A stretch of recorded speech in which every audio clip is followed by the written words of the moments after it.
Real time governance, data driven governance. ప్రతి ఒక్క data మన దగ్గర ఉన్నప్పుడు, ఈవెన్ ఏఐ కూడా ఒక టూల్ కింద మనం ఉపయోగించుకున్నప్పుడు, ఇంకొక పక్కన రియల్ టైమ్ డేటా కూడా కలెక్ట్ చేసి, హిస్టారికల్ డేటా ఉంది, ఆన్లైన్ డేటా మీరు అప్డేట్ చేస్తున్నారు, బయట ఎక్స్టర్నల్ ఫ్యాక్టర్స్ ఉండే డేటా కూడా కలెక్ట్ చేస్తున్నాం, ఏఐ కూడా ఉపయోగించుకుంటున్నాం.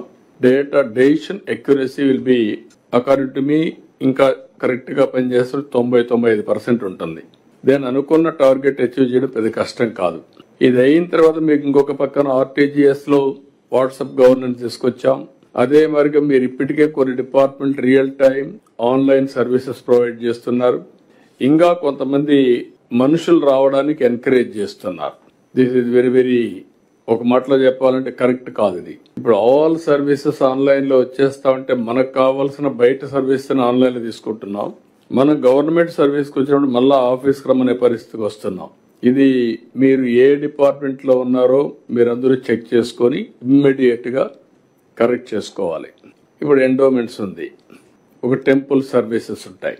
ఒకసారి ఆల్ ఆఫ్ ఎ సడన్ అక్కడికి వచ్చినప్పుడు ఎలాంటి సర్వీసులు లేవు, అన్ని బుక్ అయ్యానంటే కొంత డిస్సాటిస్ఫాక్షన్ ఉంటుందనేది ఒక డిస్కషన్ ఉంది.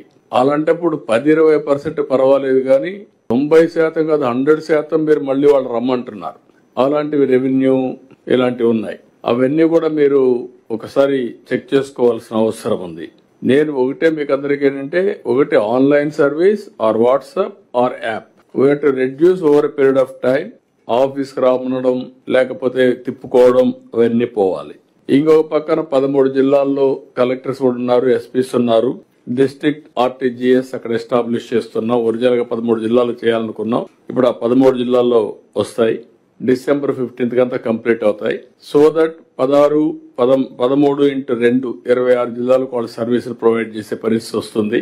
మనం ఎప్పుడో స్టార్ట్ చేసిన బిల్డింగ్స్ ఇవన్నీ అవి కూడా కంప్లీట్ చేస్తాం.